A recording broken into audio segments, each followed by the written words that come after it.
आमदार हॅलो भाऊ. हॅलो.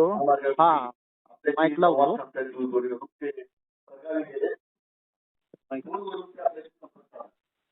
हा भाऊ बोला. हा आंदोलन चालू आहे का? हा चालू आहे. सगळे शेतकरी आहेत. स्पीकर माईकवर लावलेला आहे. तुम्ही तुमचं मनोगत थोडं व्यक्त करा.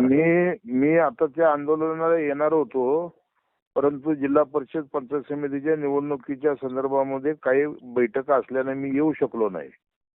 परंतु मी एवढंच आश्वासित करतो की शक्तीपीठचा रस्ता जो आपला मूळ रेखांकन प्रमाणे गेलेला आहे, उत्तर सोलापूर, मोहोळ आणि पंढरपूर, सांगोला मार्गे कोल्हापूर, असा तो रस्ता गेलेला आहे आणि त्या रस्त्याला आमचा पाठिंबा आहे.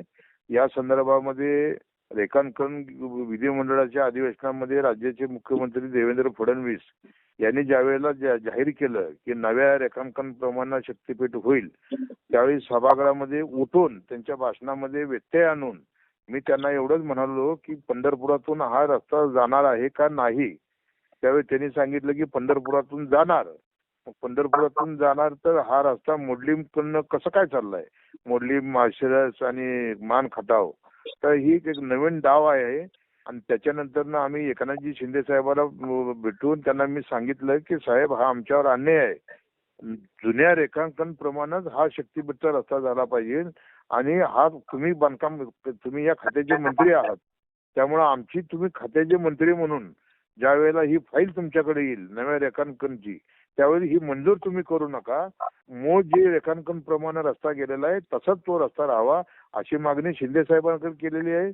साहेबांनी त्याच्यावर आदेश दिलेले आहेत आणि मुख्यमंत्री महोदयांची मी जाऊन त्यांची गाडी घेतलेली सह्याद्री अतिथीगृहात.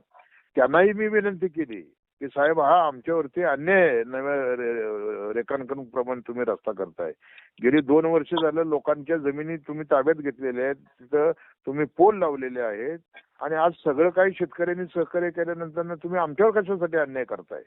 तर हा आमच्यावरचा अन्याय आम्ही सहन करणार नाही. आम्ही वेळ प्रसंग पडलं तर आम्ही रस्त्यावर उतरू, अशी भूमिका मुख्यमंत्र्यांसमोर मी घेतलेली आहे. माझे काय अन्य सहकारी आमदार आहेत, शहाजीबापू पाटील, त्यांनी ती भूमिका घेतलेली आहे. आणि निश्चितपणानं एक मोठं जन आंदोलन जोपर्यंत होणार नाही तोपर्यंत सरकार, मुख्यमंत्री आणि सरकार ताळ्यावर येणार नाही.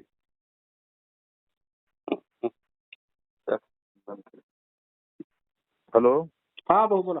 बोला बोला. हा, मूळ जोपर्यंत मोठ्या प्रमाणामध्ये जन आंदोलन आपल्याला करावं लागेल, जोपर्यंत जनता रस्त्यावरती उतरणार नाही तोपर्यंत सरकारचं डोकं ताळावर येणार नाही.